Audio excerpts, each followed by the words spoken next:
Ladies and gentlemen, please welcome to the stage Brad Behrens.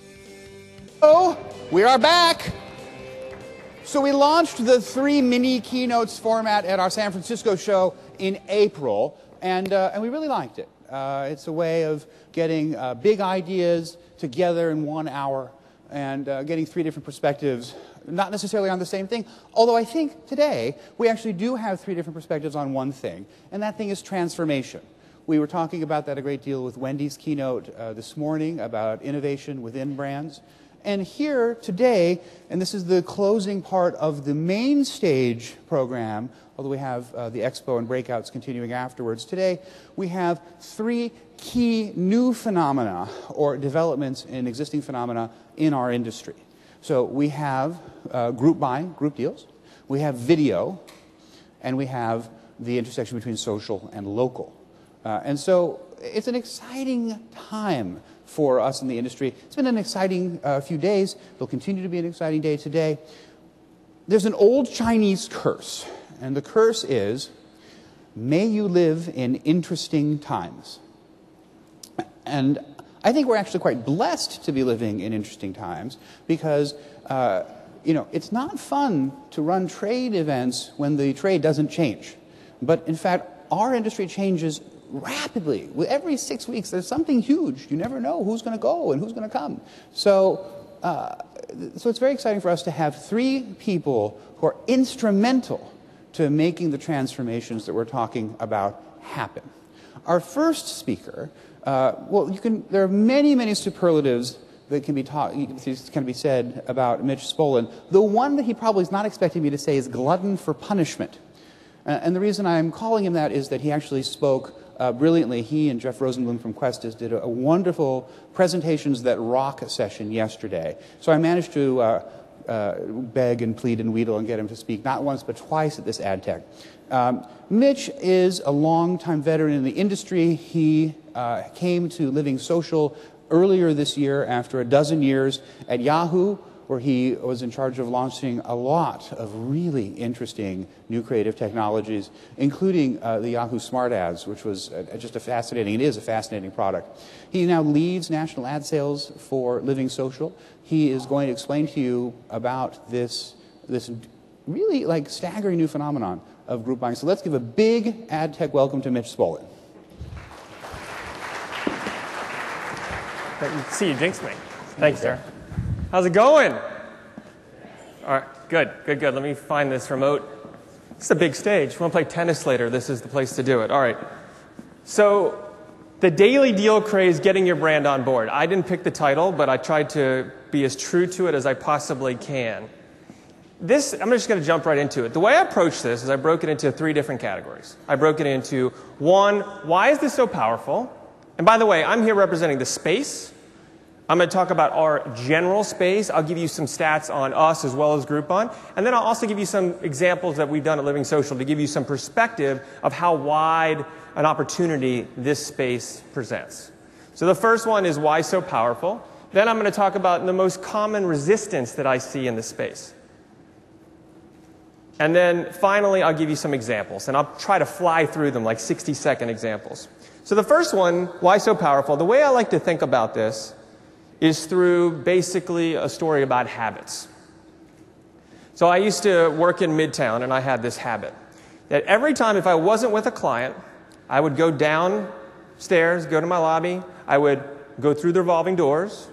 Like anybody who lives in New York City, I would take my own life in my hands, go right up to traffic and play Frogger. I would get across the street, go to the office building directly across the street, go through those revolving doors, and then I would book it through the lobby. Because on the other side of that lobby was this restaurant called Pergola. I love Pergola. I went there every day. I would slide in the back door, and I would make a beeline directly for the sandwiches. Because every single day, I ordered the same sandwich. I got the California. Smoked turkey, avocado, cucumbers, plum, tomatoes, sprouts, Swiss cheese, ranch dressing on 7-grain bread, and it came with a Coke for $6.50. I was addicted, right? But this is one of those places like Vegas, right? If I turned to the right, I could have had sushi. If I turned to the left, I could have had brisket. Behind me was this crazy good salad bar. And what's a great place in New York that doesn't have a Mongolian barbecue in the corner? Not to mention the 17,000 other sandwiches that I could choose from. But every day, I ordered the same one. And why wouldn't you? Look at that damn thing. Isn't that not? I started to think, what would cause me not to eat that sandwich? And if I backed up all the way from where I started, and I prepared to do the same thing I had done every day before, but this time, when I went through those revolving doors, what would cause me to potentially stop and consider maybe turning to the left? Or maybe turning to the right? That change in direction is what this space does every day. Okay? Now, I give you the example simply about lunch, but this is for national brands as well. So when I'm walking down the street and I have to get my medication filled or my things for home through the pharmacy, do I go here? Or maybe I should potentially go here. Which way do I turn? Do I get my shipping services done there? Or should I get my shipping services done here? Should I get my cell phone there? Or maybe I should get my cell phone over here. And if I felt really adventurous, I could go across the street for my bed and bath supplies, or, you know what, I can just do what I've always done and go right here. Okay? Now, if you leave me to my habits, I will do what I've always done before. Doesn't matter if I'm in my car or I'm standing on the street corner, my habit takes over. I am on autopilot. Okay? I am a creature of habit, just like all of us. But if you change the time that my purchase decision was made, I will do something different. So if I decided 2 days, 2 weeks, 2 months ago that the next time I needed bed and bath supplies, that I would go across the street. Well, I've got the redemption in my pocket on my cell phone. I'm going across the street. I decided back then. Changing the time that a purchase decision is made is amazingly powerful. And it doesn't matter if you're talking about kitchen and bath supplies or which ice cream do you take off the shelf. You're changing the time that that decision is made. Fact number one. Fact number two, in the general daily deal space, merchants only pay when you physically walk in the store. So they only pay when people come in and talk to their sales associates. They experience the brand. They're in the store, and the sales associates can upsell them. All that money that brands invest in those sales associates can pay off. And we all know that when you're in the store, the average basket size is much larger than when you're online. Those two facts make this space amazingly powerful. Now let's talk about resistance. I'm going to give you some I'm just going to put them out there and let's talk about it. These are the real ones that I hear all the time. So the first one is, Mitch, we're not looking for coupon cutters. So let's level set right now. So first of all, not surprising, this space is 2/3 women, right? Not surprising, okay? This is, by the way, all this data is not me. It's Nielsen. These are actually very affluent women. Groupon, 30% more likely than the average internet user to make $150,000 a year. LivingSocial, 49% more likely to make $150,000 as compared to the average internet user. Okay? These are affluent women, and they're educated women. Okay? 39% more likely, 39% of the audience has a bachelor's degree or postgraduate degree on Groupon, 46% on LivingSocial. That's double the internet average.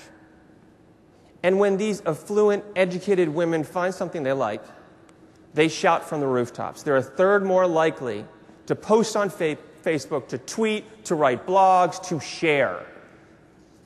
Look, this is a sport, okay?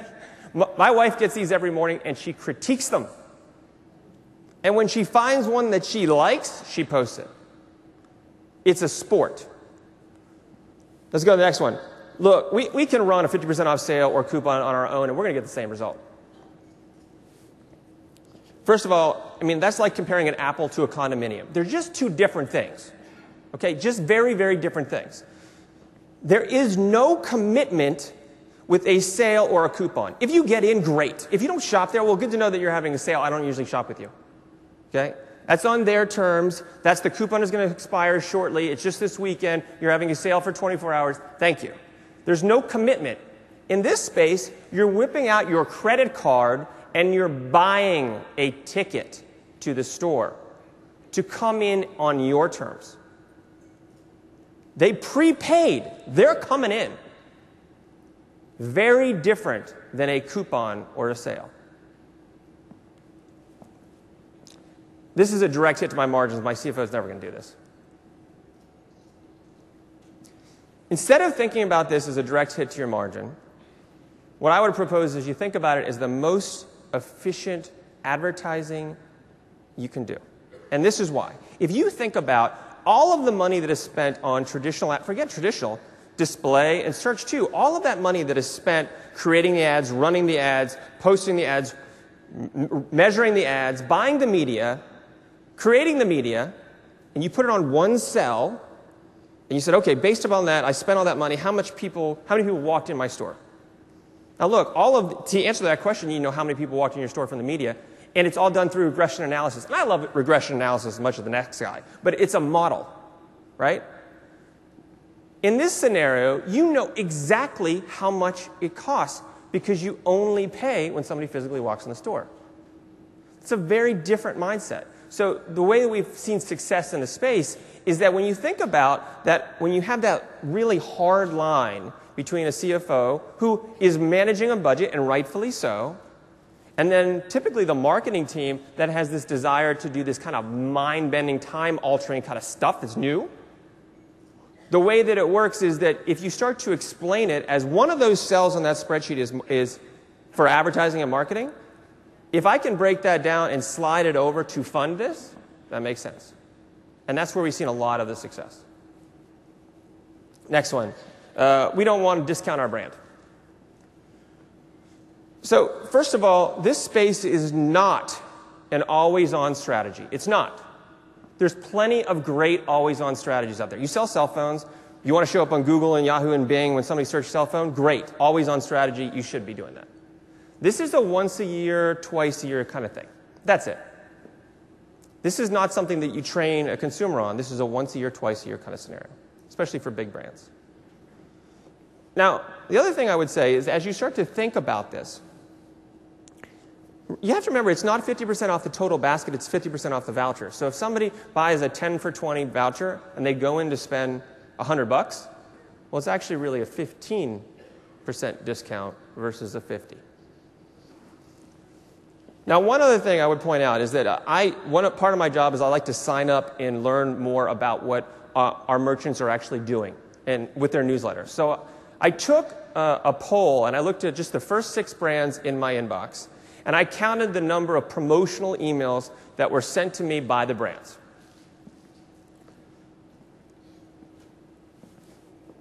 An average of 18 in 30 days.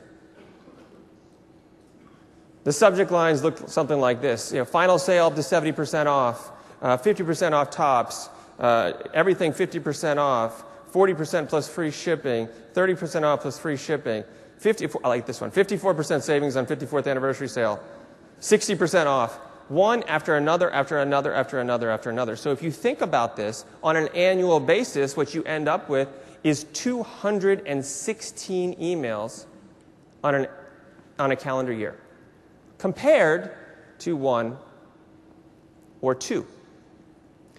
And when you do those 1 or 2, they become very special. And remember, these people like to share. So when you give them something like this is what happens. They tell everybody they know. And brands cannot speak to consumers the same way a friend can. No matter how much I love a brand, you can't tell me that I'm dumb if I don't buy your stuff. but my buddy can. It's authentic, it's real, it's sincere, it's how he represents himself online. It's what I expect. So when I see this from him and I see all of the other friends in my, I'm friends with on Facebook talking about the same deal in their tone, what am I missing? And by the way, the reach goes through the roof, right? Because the people that are reading this on Facebook, they're not all members of LivingSocial or Groupon or whoever. It's a wider cast. And you have advocates.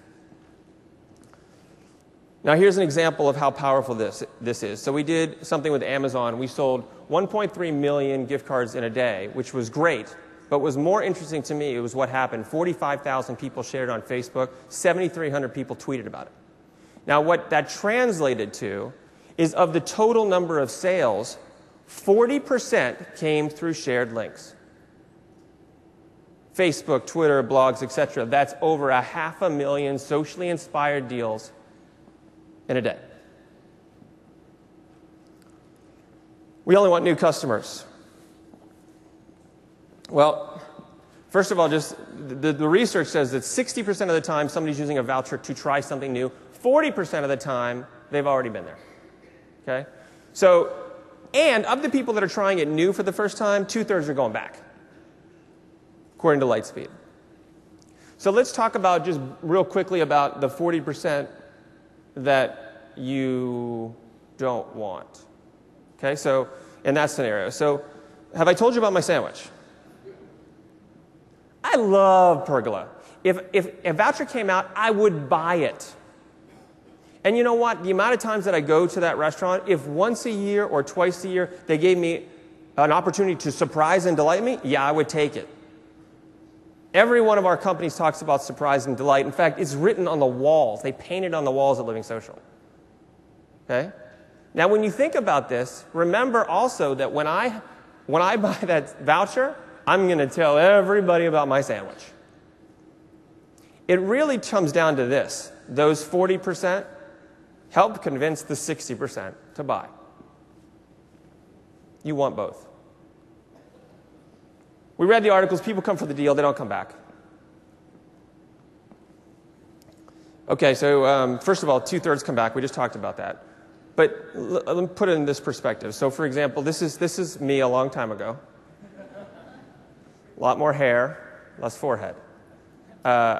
This was our honeymoon. So fast forward 13 plus years, and we've got 2 beautiful kids, and we laugh a lot. We have a good time, right? It all started from a great first date. One led to another, led to this. On the flip side, this is a pool hall in Atlanta, Georgia. I went to this pool hall on a blind date at the request of the blind date. I didn't realize that the blind date liked to go to pool halls to pick up other guys while on our date. It was not a great first date. I didn't have a second. Merchants are the same way. So when I went to, we moved back to Atlanta, my wife bought this, a little quick sushi place across the street from us. So I went in there, the guy said, "Oh, you're from LivingSocial. Thank you for coming in. Can I help you with anything? Do you have any questions? Have you tried this? Have you tried that?" I said, "Oh, this sounds really good. I'm going to get these 2 rolls. I'm going to get this. And we'll try I really want to try that one over there, but we'll do it next time." So I go and I sit down. 10 minutes later, the manager comes out. He said, "Listen, I know you were thinking about this. I'm just so glad you came in to try us. Here's the roll. It's on me." Great first date. Went back 15 times since then. Here's a national advertiser. I bought a Land's End canvas. We did something with them on LivingSocial, and I bought the voucher. And the day that my clothes came, I saw this in the mailbox, and I didn't know what it was, and I saw on the back it's from Land's End. They had sent me a thank you note. Now, I know that this was computer generated, but I don't care.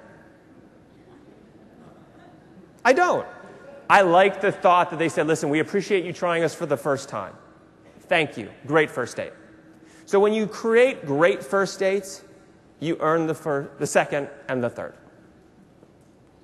Okay, I think that now we're going to do some quick examples. So here's America's next great restaurant at NBC. They said, "You know what? We want the people that are going out to restaurants. That's our target market." So we said, "Okay, we'll take all of the offers that we send out related to restaurants, and we'll promote the fact that if you watch the preview of the show, we'll give you $2 off your deal." So when the consumer went and buy their deal, they could watch the preview of the show, and we took $2 off. That's it. Then Boardwalk Empire. Boardwalk Empire says, okay, I want to get Nucky's World. Nucky's the lead character, based in 1921 in Boardwalk. I want consumers to experience this. So we have one of our platforms is Adventures. And on Adventures, we do all kinds of things like, ice fishing and shooting and drinking. Not drinking and shooting. But we do Canadian for a day. We do all of these fun adventures. And when people go on these adventures, they have a blast. They physically show up. This is a rope course one. They take pictures.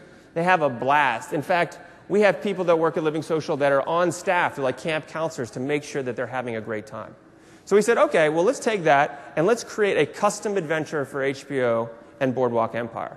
So when the consumer experienced this, they could experience a 1920s yacht party. All of the copy was based on Nucky's World, and notice the price, $19.21. Now you think, well, wait a second. How many people can you put on a yacht? Does that really have scale? No. But the millions of emails we sent out promoting it do. It got picked up by Variety magazine, and they loved it. Last one, well, not the last one, a couple more. Visa said, okay, I want people to use their Visa card. So anytime they buy whatever the local deal is, if they use their Visa card, we'll give them another one for free. So my wife goes on, she goes to buy a Pilates class. It says, use your Visa card and you can take your best friend on us. So she used her Visa card. She and her friend went to Pilates class on Visa. Very strategic deal. How often do you think you go into your settings and change your credit card? So all future purchases were coming on Visa. Windows 7, I'm going to fly through this one. So Windows 7 said, we want to talk to moms. I want to show moms that we can help them run their households better. So we have family edition, or families on LivingSocial. So we targeted all of the family deals so that if you watch the video about what Windows could do to help you in your household, then we give you 5 deal bucks for your future purchase. It was so successful that there was a 66% increase in opinion about Windows 7. And then the last one here is Whole Foods. Did anybody see the Whole Foods deal? A couple people. Did anybody buy the Whole Foods deal? Thank you. Okay. So the Whole Foods deal. So September 13th, we ran this deal. It was a 10 for 20 at Whole Foods. It went from 1 to 1 million in 14 hours. Now, what was really exciting is when this was actually at iMedia, and I was presenting at iMedia, and we had just talked about how difficult it is to break through the clutter that is on Facebook and Twitter, etc. How do you break through that? So what happened actually is that on Twitter, when you have 200 million tweets a day, the top 10 trending terms across the United States were actually LivingSocial and Whole Foods. Took over Twitter, took over Facebook. Today I learned that all my friends shop at Whole Foods. What was fun to watch, too, is if you look at the bottom that talks about the orzo salad. I had friends talking about the guacamole and the salt. I mean, people were talking about the brand. They loved the brand and what they were going to use their voucher for.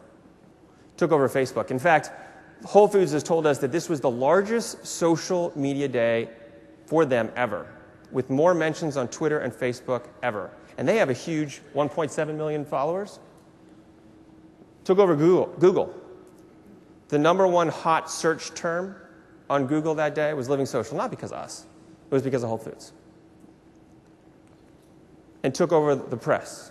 So AP, this was USA Today. Everybody wrote a story about this.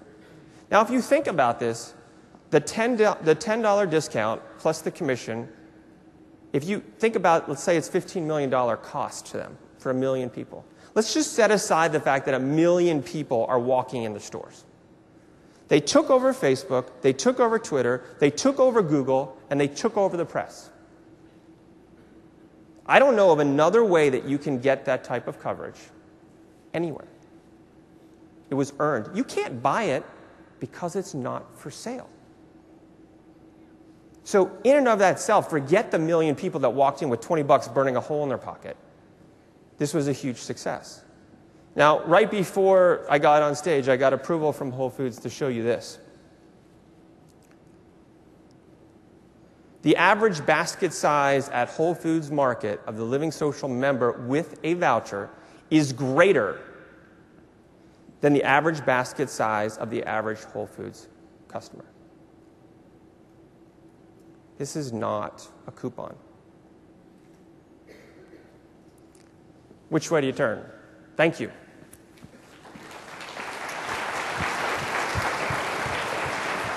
Thank you, Mitch. So, Sure. What does it mean to be a Canadian for a day? That's what I want to know. Canadian for a day, what we did was we had people learn how to curl, Okay. which I like to do. We shot pucks on goal, and a lot of people drank Molson beer.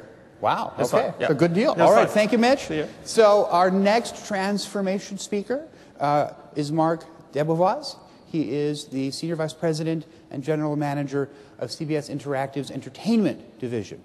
He came over relatively recently from Starz, where he was doing much the same thing. And the context here, I think, is if we were thinking a few years ago about where the video was coming from online, it was probably, CBS was not the first thing that would come to mind, nor any of the other networks. And what we've seen is a huge, huge influx of interest in how the incredible content that the networks create is now spreading. And it's spreading beyond the cable box, beyond broadcast, to TV everywhere and to many different kinds of distribution. So what does that mean, and what does it mean for advertisers? So we're very lucky to have Marc here to tell us about what the future is for online video. Please let's give a big welcome to Marc DeBevoise. Did I get the name right? Thanks a lot. That's great. You got it perfect. Oh, thank you. My last name gives a lot of people trouble, including me. So, I'll grab my clicker here. Well, thanks. Yeah, I'm here to talk about the future of online video. You know, let's put a little level set out there. For me, I'm going to think about the future as the next few years, probably through 2015 or 16. I'm not going to go as far out as 10 or 20 or 30 years because it's just too difficult to predict what the space is going to look like that far into the future. And I'm coming to it from a perspective of who we are. So CBS Interactive is the interactive company underneath the CBS Corporation. It spans a number of brands from CNET to CBS Sports, CBS News, ZDNet, GameSpot, et cetera. We're a top 10 internet property worldwide. I manage the entertainment division for Interactive, which is all of the things that are not news and not sports, not tech. So that's really CBS.com, TV.com, Chow, and our CBS Audience Network, which is our video distribution network. So I'm going to start back in 1998, which is not the beginning of the internet, but it's a long time ago for those of us in this space, and talk about the properties that were there. AOL, Microsoft, Yahoo, Lycos, GeoCities, you see the names there. How many still exist today? 3. Majority of these guys have either been merged away, closed down, something's changed so that they don't exist as a top 10 property anymore, or maybe as a property at all.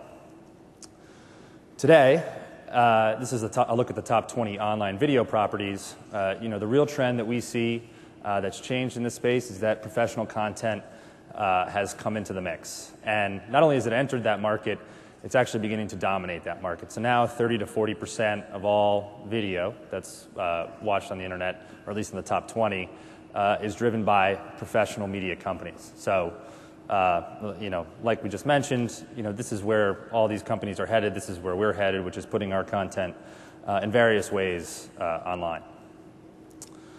And let's talk about how big this has gotten, right? I mean, we sort of, I think even a few years ago, people said, how big will internet video be?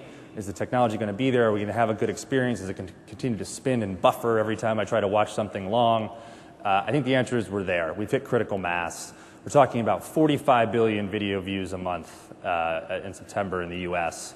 It's just an astronomical number, and I like to compare it to the web search number because I think everybody sort of has a feel for how often they search on the web, but do they have a feel for how much video is really being watched? And it's an immense number. So critical mass, we're there today.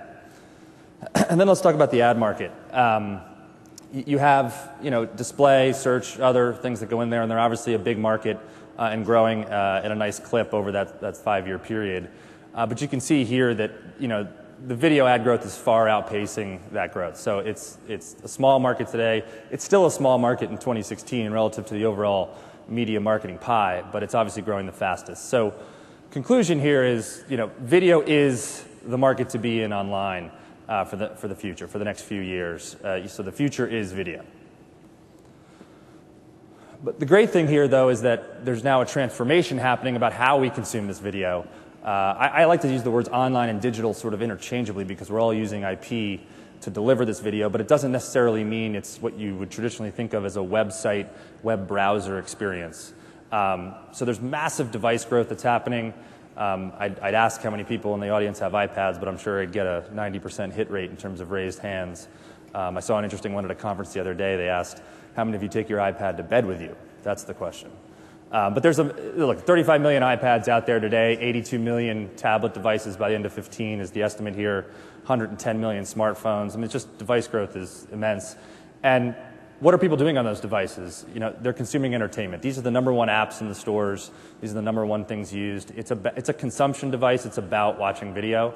And we think that's an element of new consumption. We're grabbing onto time that we haven't seen before. So when I said, how many of you take it to bed with you, it's half a joke and half the truth. You wouldn't have watched video there before. Now you have a device that enables you to do that now. So very excited about how this impacts the space. And then we talk about video content distribution. So I look at even as long ago or as short ago as a year ago, and it breaks down into these approximate 4 buckets. You're either going to put your content up there for free and sell ads against it. You're going to put your content behind a subscription wall and charge on a monthly basis. You're going to tell people to buy it like they used to buy DVDs on an EST basis. Or you're going to ask them to rent it, mostly for movies, not really for television content at this point.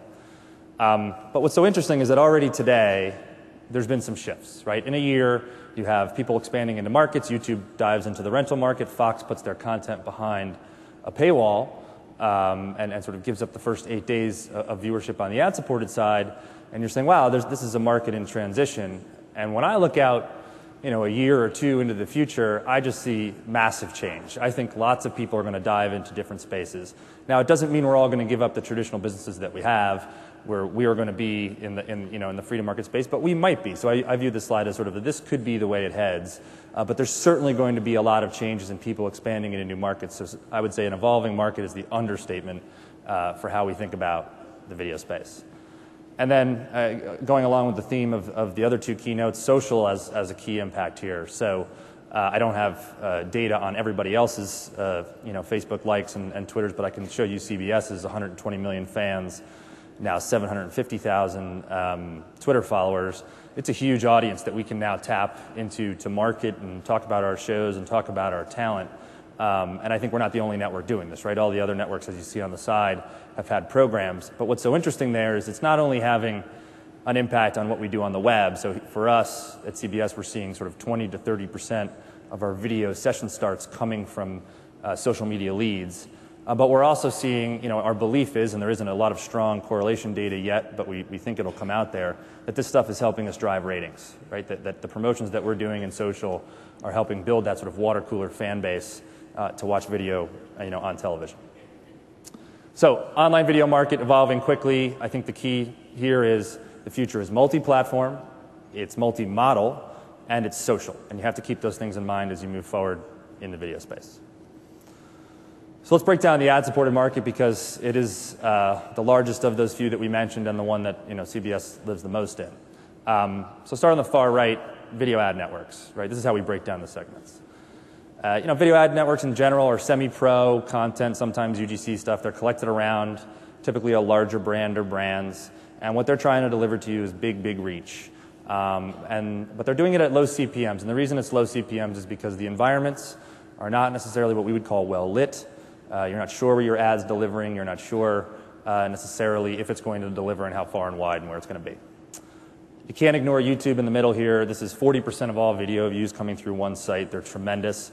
But the problem is that half the time it's a cat riding a mattress down a mountain or something worse. And it's just not something you can sell an advertisement against. So, 50% of those videos are going unmonetized. It's not really a business. It's more of a hobby, for a lot of people to post those things. And maybe half of it is a business that could live in the ad-supported world. And then you have premium, and there's, I think, a wide range of people in the premium space, ranging from, those of us in the network television business to, folks in the cable business and other types of professionally made content. But the key here is that the premium video is going to deliver a premium CPM, so we're sort of differentiating the marketplace that way.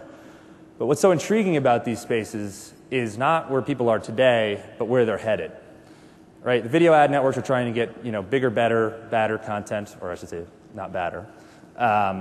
And that YouTube is now investing in what I would call semi-pro or lower-end premium brands and content to try and move up the chain. And so they're all attempting these shifts and trying to do different things, but and all trying to head towards premium. So it tells us that likelihood is that premium is the place where you want to be in video. So when you think about premium and professionally produced content, the question that comes to mind is it better for an advertiser, right? You would think so, but what's the proof point? So I think a lot of us would recognize that the likelihood that your brand is going to be more positively associated, there's going to be more added awareness, there's going to be more recognition of what was there. I don't want to say it's obvious, but it feels intuitive.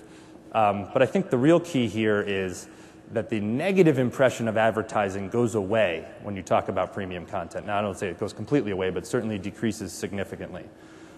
So the idea is, if you are advertising against a premium piece of content, it's going to drive that positive ad receptivity. They are going to understand why they are seeing advertising, because the content is professional and does need to be paid for, and they are willing to accept watching that advertising on that basis, and maybe in a more likely scenario, maybe want to see that advertising and be engaged with it.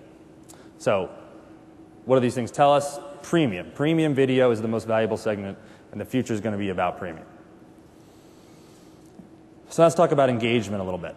I go back to YouTube, massive, right? 18 billion video views a month. Awesome. 130 million uniques a month. Unbelievable. 70% reach. It's huge. Everyone's on YouTube. But what's interesting is, what are they doing there? They're watching 3 minutes of video per session, right? Very limited advertising opportunities against 3 minutes. It's very hard to advertise. You can't advertise more than once. You can probably only put one thing against it, and it's going to be a short ad. Let's take Netflix, who's not in the advertising-supported business, but I think what they proved was that people were willing to sit and watch a long-form piece of content online, right? 42 minutes is their average, which is essentially an hour-long television show without the ads. I also find interesting that they're not getting longer user sessions, so people aren't watching 2 things at a time. They're coming to watch one thing, move on, and come back later. So per user session, 42 minutes.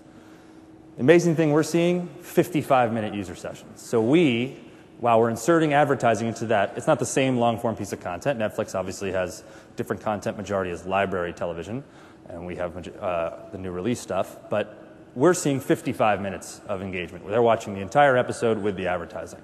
So a different consumption level, we think, provides a different level of user engagement and value. People will be willing to sit and watch that advertising if you give them great content. And what's also great to signal about this is a study from Freewheel. So this is essentially all of our competitors and does not include any CBS data at this point, and I'll follow up on that in a minute. But basically all the other video competitors out there who are part of Freewheel, submit to this, and on the short-form basis, on short-form clips, you're seeing advertising, complete at about a 50 to 60% rate. Long form, much higher, 80%, right? So what that tells you is that the longer the content, if someone's committed to watching that, they are willing to watch the advertising to get the payoff of what that brings. So increased length, increased engagement, and completion rates. That's great news. I think it tells us that long form is the place to be. Short form is good. It's not a bad business. You can still sell advertising against it, but long form's better. So I hedge my future here. I say the future's long form, but also has a little bit of short form mixed in. And lastly, I'll talk about video discovery and a little bit about community and interactivity. So today, there is no single site to watch all video, right? And I don't think there ever will be. So I'll be the first to say the future is not one Uber site where all video lives. It's not going to happen. So what people do is they go to try and find video, and the way they do it is typically going to Google and typing in a search. So let's take our new show, 2 Broke Girls. You search for 2 Broke Girls, and this is the result you get. You get, first of all, good job on my SEO guys at CBS.com. We come up first. That's great. But I think what's most interesting is that probably the most attractive link down the page is the YouTube link where they show the video thumbnail and the play button, right? It's a nice result for them that they happen to own YouTube. But we also supplied that clip to YouTube as a promotional clip for our show, so we're not losing out in any way there. But what I think what it says is search and discovery are not necessarily efficient here. You're probably going to be driven to watch the clip when the full episode was actually available on that first link up at the top. So a little bit inefficient in how you go about finding the video and what you're looking for. On the interaction and community side, I think what's interesting here is if you want to go, let's say, go into the community around 2.5 Men, around Ashton Kutcher's premiere episode on the show, you're probably going to go to Facebook and interact there, right? That's where that forum is. That's where you think that activity is going to be. We can put it on the website. We can embed it in as many things as we want. The likelihood is you're going to go there because that's what you think about for community. But when you think about interactivity, you're probably going to come to our site. If I want to do more things with the show, learn more information about the show, the hope is that you're going to come to CBS.com. So the problem is you're not matching those things together, right? You're having your community on one side and your interactivity on the other, and then probably your consumption potentially on a third, although in this case it would be on CBS.com. So I go back to the point of just that there's an inefficiency here in interaction and community, and I think the future is the solutions that are going to come out around that, right? So today, video discovery, interactivity, and community are somewhat inefficient. I don't want to say totally inefficient, but the future is, I think, efficient discovery, interactivity, and community, likely in more unified spaces. So I'll talk briefly about CBS Entertainment, and I'm really using this as examples of how a big media company might react to sort of those trends that we're seeing as the future of video online. So the first thing is we relaunched our homepage. Did this a couple of months. I've only been at the job for 4 months. We did it about 2 months in. And the key changes, and I'm not going to show you the old one. I'm just going to show you this one. But the key changes here were, look, it's video, video, video at the center. There are 6 play buttons above the fold on this page. We want you to watch video. This is how we're going to show our content. This is how we're going to monetize. Second thing is we're highlighting the long-form nature of that video, right? Full episodes right in the middle of that page, highlighted in the middle by the carousel. But what we're doing is doing it on a day-by-day basis, right? Because we still want you to tune into the television. We're still that marketing arm for our television business. Second thing is our distribution strategy. So taking into account that multi-platform, multi-model, social approach, the idea is we're not going to get all these people to our site all the time. There are going to be certain times out there where they want to watch that video on other sites, and especially on the short-form basis, we want to reach them wherever they are. So reaching audiences where they are, we've agreed to distribute and syndicate our content through dozens of sites. It's actually hundreds of sites when you count our CBS television affiliate sites as well.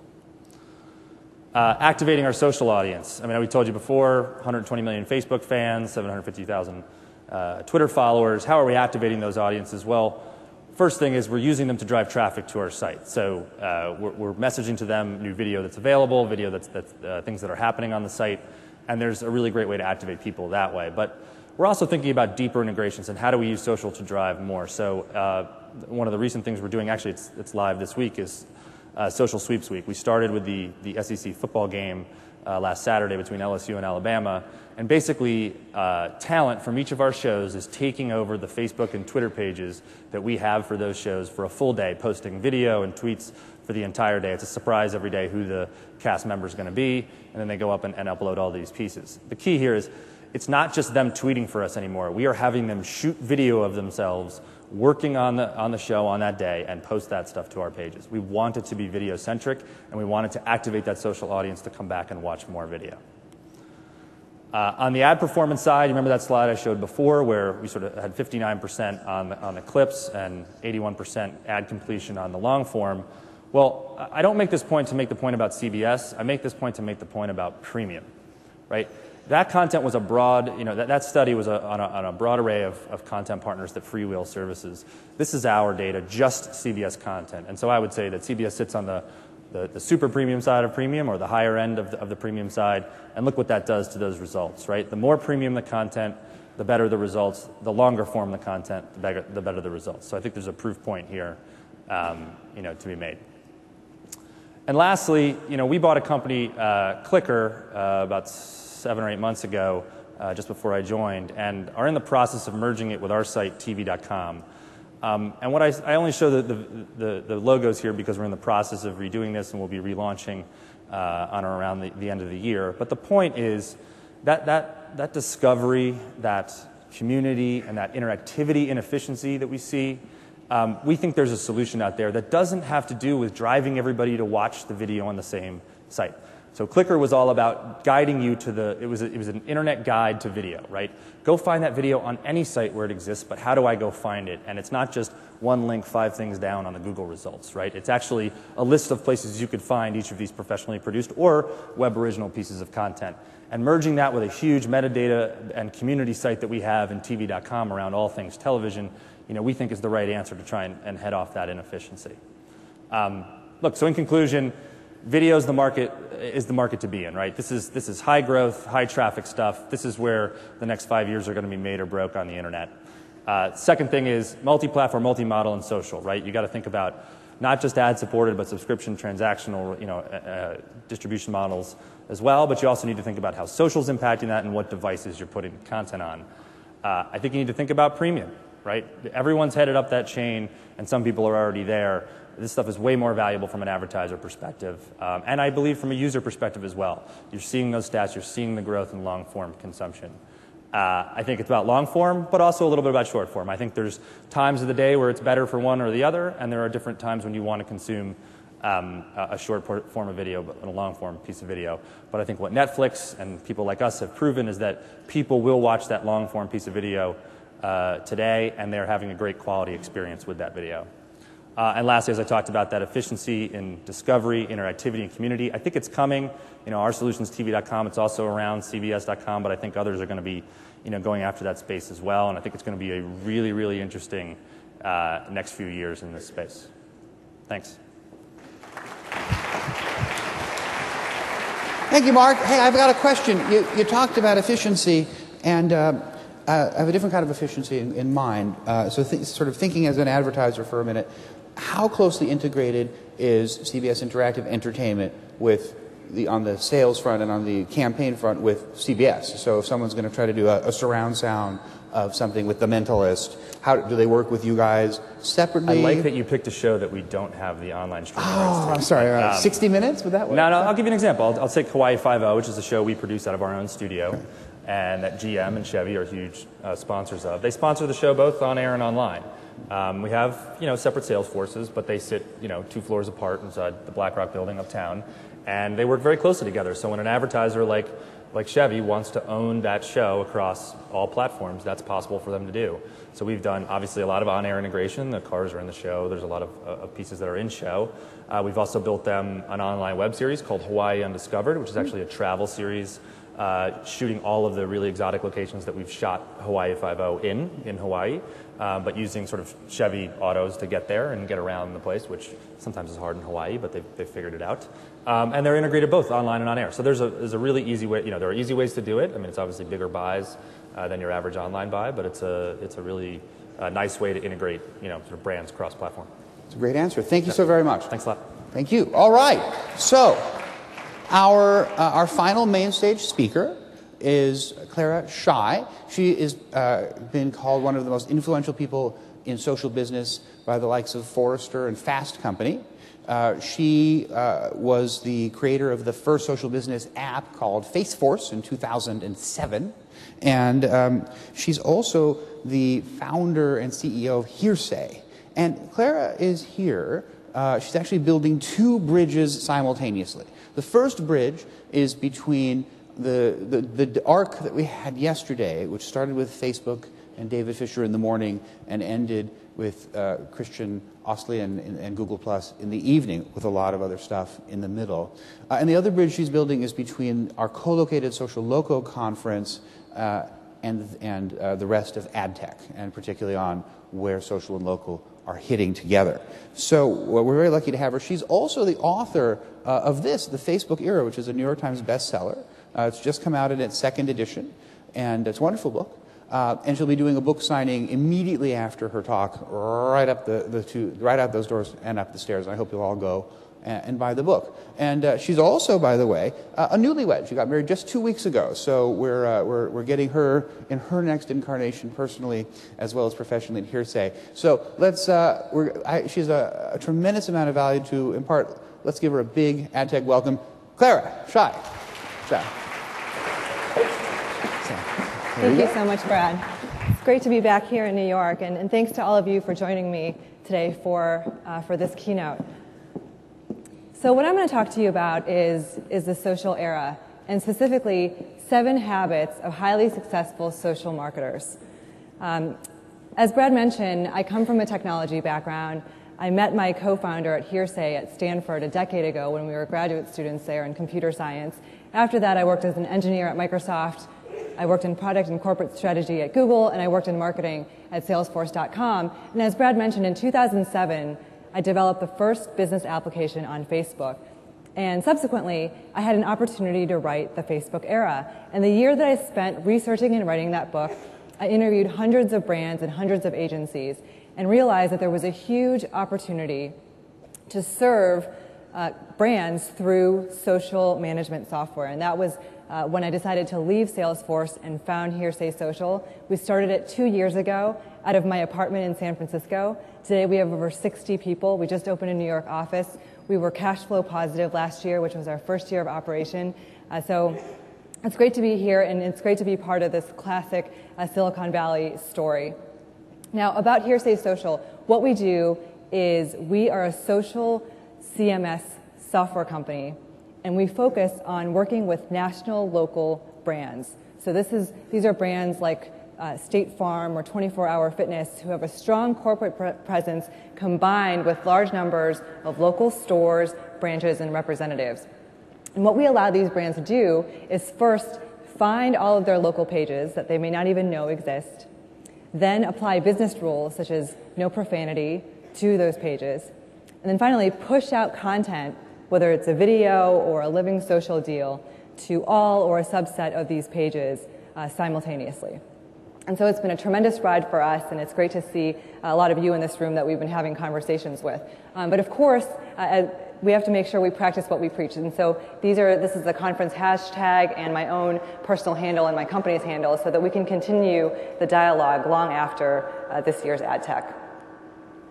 Great, so welcome to what I call the social era. It's actually a really exciting time to be in marketing and advertising. Because if you think about it, the first decade of the internet was the information web. It's what David Fisher from Facebook talked about yesterday during his keynote. And the information web gave us tremendous power and productivity gains from linking web pages and content. From an advertising perspective, it gave rise to text-based contextual advertising. Search gave us keyword targeting and intent-based marketing. Now what we're seeing this year is the emergence, and in this decade is the emergence of the World Wide Web of people, the social web. And this time, the currency isn't links and search ads per se, but actually people, every internet user, and the social graph linking them to each other, as well as the brands, causes, and organizations that are important to them. Now, if we take a step back and think about how online advertising has evolved, the first decade gave us the first 3 keys. Search marketing. Search gave us intent-based keyword targeting.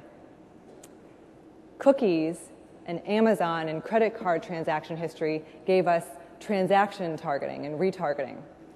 Now, the next decade, what we're currently in the middle of, gives us the final 3 missing keys to achieve the holy grail of advertising, which is to deliver the right message to the right person at the right time and achieve the highest conversion possible. And these 3 keys come with the social era. The first key is profile targeting, being able to target based on who someone is, their psychographic and demographic preferences that they tell you in their profile, and that they're tweeting about, and that they're updating in their status message, the places that they've been and checked into. The second key is social targeting, seeing what their friends are doing, where their friends have checked in, what their friends have purchased and liked and are following. The third key is location, is understanding where somebody is. Now, if you take all of these dimensions of targeting and you put them together, they're going to be tremendously powerful. Today, where we are is, we've taken one, at most a couple or 3 of them and put them together. But where this is evolving in the next 2 to 4 years is the ability to take all of these targeting dimensions and put them together, and we're going to see conversion rates go way up. Now, again, if you look at what's happened in our space over the last few years, 2008, 2009, all the way up to last year was very much about social media prioritization, planning, and strategy. Everyone was talking about it, and nearly 3/4 of CMOs surveyed by Forrester last year cited social media as one of their top business priorities.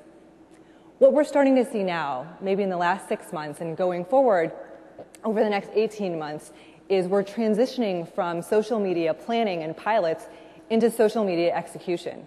We're seeing social media managers and directors, entire teams being hired out, roles that didn't exist a year ago. We're seeing budget line items created. We're seeing ad spend shift both from search and display into social, as well as from offline into social specifically, and ways of tying all of these campaigns and different mediums together. And so my question to all of you is, where are you on the social media maturity curve? Are you still planning, or are you ready to execute? And how are you going to execute? I mean, obviously we have to crawl before we walk, and walk before we run and become a social media superhero, but where do you start? Well, most brands start with monitoring and listening because it's the easiest, right? Most of the time, if you're a large brand, your customers are already talking about you on Facebook or Twitter or Foursquare. They may already be checking into locations. So that's usually the first step, and I'd surmise that most of you are already listening and monitoring. The second step is to respond based on what people are saying, to provide good customer service, to answer questions that are being asked. But if you think about it, these first two steps are pretty reactive. You're letting your customers almost completely dictate where you go on social media. And so the next step, and the next few steps, is about going from reactive to proactive.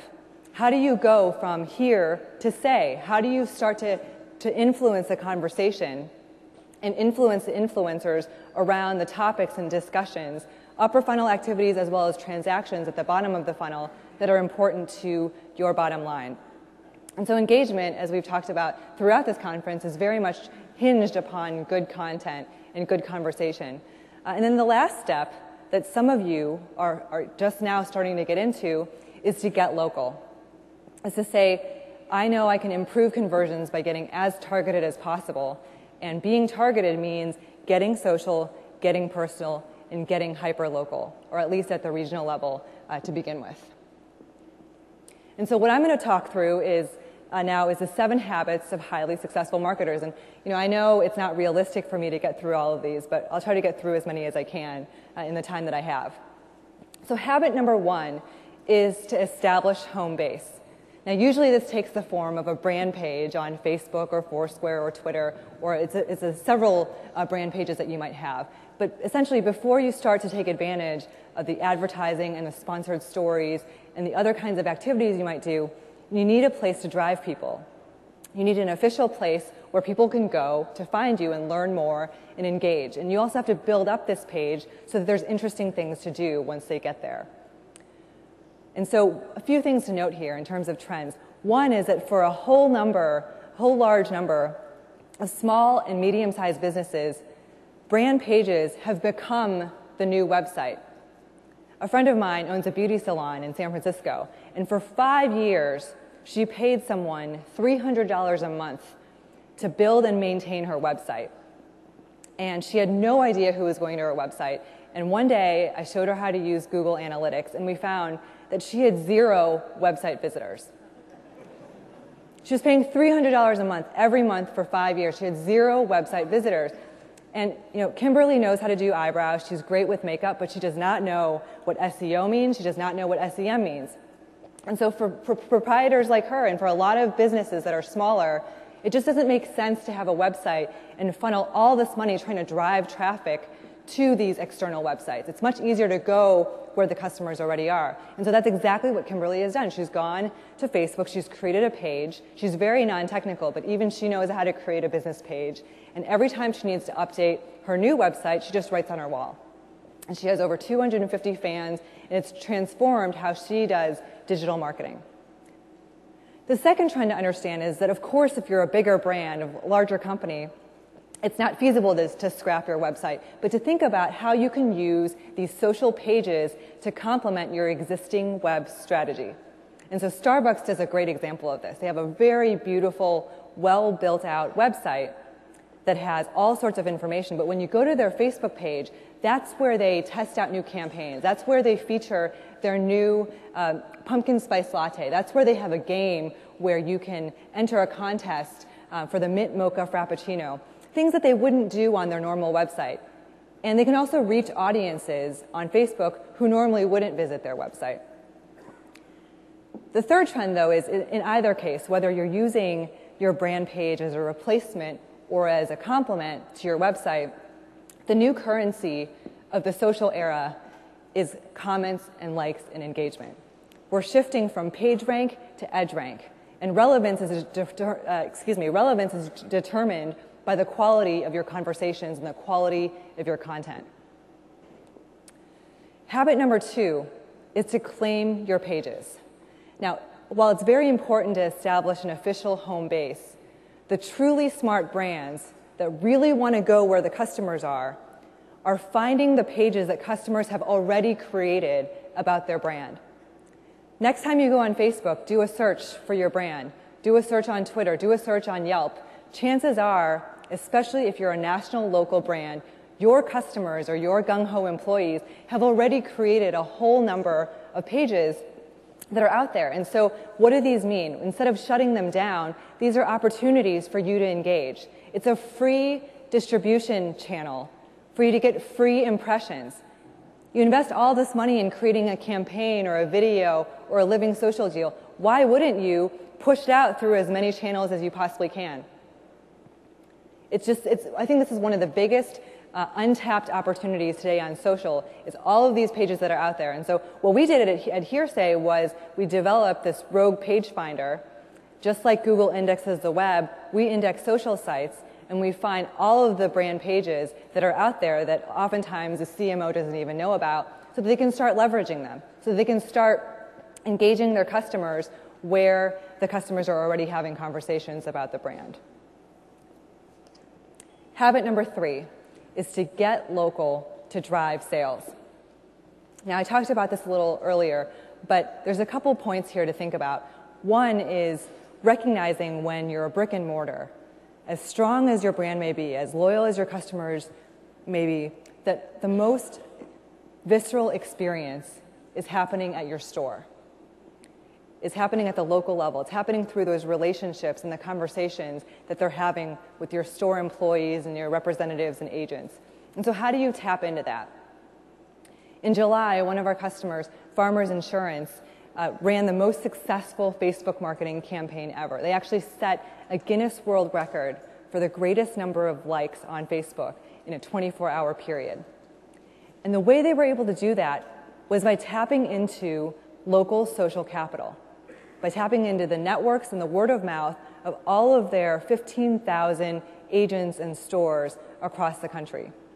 Now, they had run a similar campaign 6 months before just on their corporate page, and it had been met with moderate success. They got from a few thousand fans to 130,000 fans. But when they were able to federate this content through this free distribution channel of all of their stores and all of these check-ins, they were able to go from 130,000 fans on a Wednesday night literally to 2.2 million fans the next morning.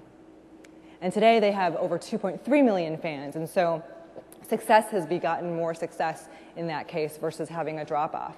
So that's one story that I'll tell. The other way to think about local is through check-ins and through deals.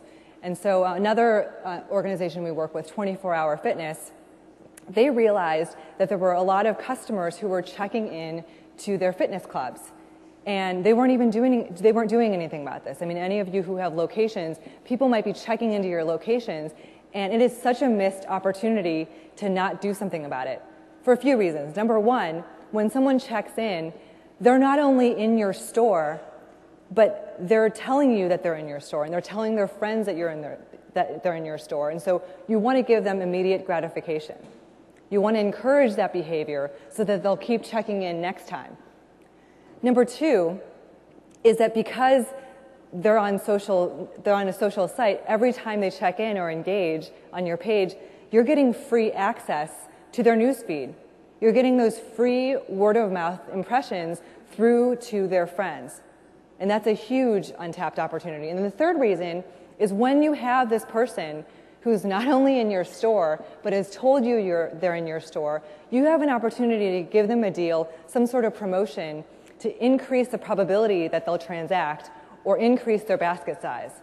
And to not take advantage of that, to try to shut that page down instead, that is the biggest missed opportunity on social media today. Now, habit 4, and maybe this is where we'll see how many more we can get through, but habit 4 is to take a step back and realize that social media is no longer in pilot stage. This is a year to take social media and integrate it across the entire marketing mix, not just online marketing, but offline. Print, billboard, TV, radio, everything. Create a cohesive campaign, and those multiple touch points we're finding are increasing conversion because you have to tell a consumer through these multiple ways. Now, obviously, you can't repeat the same campaign across every medium. You have to think of clever ways to promote the same idea. But we're seeing a lot of agencies do just fantastic work being able to integrate all of these different ideas and reinforce brand messages and calls to action at corporate levels, at regional levels, and at the local store level. Okay, so maybe the last habit that I'll cover today is to learn and live by these new metrics. You know, a decade ago when I was working at Google, there was no such thing as cost per click. There was no such thing as a web form completion. We had to invent those as an industry. Same thing is happening today. There's new interactions and new metaphors that need to be created to capture the immense value that's being created on social. Concepts like, you know, customer lifetime value don't make sense anymore in a vacuum. It's not just about the net present value of what John buys from me, but if John is highly influential and tweets about my product or creates a Facebook page that becomes wildly popular about my product, his social CLV to me is actually much higher, and I want to invest in working with him. Think about some of the metrics that we track then. You know, CPC, CPM, CPA. We created these metrics. They didn't exist. Today, what are they? Edge rank is one. Amplification rate. David Fisher yesterday spoke during his keynote about how there's an 81x increase in your reach when you're able to share something on social. And how does this affect how we continually refine our campaigns and our content? How do we create content that is interesting not only to be consumed by your fan, but actually motivates your fan to want to then share the content with their friends? Optimizing for the second and third and nth degree of sharing is something that we never had to do before. So rather than go through the rest of these habits, what I'll do is I've posted the rest of them on my blog. And so if you want to download the slides or read the rest of the habits, you can go there just in the interest of time. And in closing, I'll just say, you know, thank you so much for having me. I'm looking forward to seeing you guys at my book signing. I think it's just up one level. Thank you. Thank you. That was great. And yes, it's going to be right through those center doors and up the stairs. So I have one question. I want you to dig in for a moment on number 2, which is, you said, claim your pages. And so, because on the customer side, they're not necessarily thinking that it's the brand's page. They're, you know, it's like, no, I love the brand. I love Nike or whatever it is. It's my page, right? So it seems like a recipe for a disaster if a marketing department comes in with a hammer. And you came close to talking about it in terms of not shutting the pages down. But what's the right approach, and more importantly, what's the wrong approach to claiming a brand page for the brand?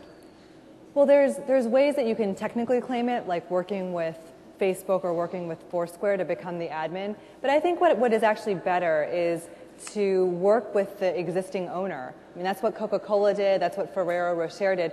They discovered that fan-created pages had grown to millions of fans before the brand even knew about it. And so they decided to partner with the individual fans who had created the page and make sure that it was following corporate guidelines and also being enriched continually with the latest updates, but that it could still retain that authentic ownership. I think that's a great answer. Let's give her a big round of applause, everybody. Thank you so much. A great close to a great show. Thank you. Thank you. All right, everybody. Thank you for coming. To the people who are watching us online, thank you for watching. We're going to take a short break from the conference. The expo is open. Claire is doing a book signing, and we'll go back to conference sessions at 3 o'clock. Thank you.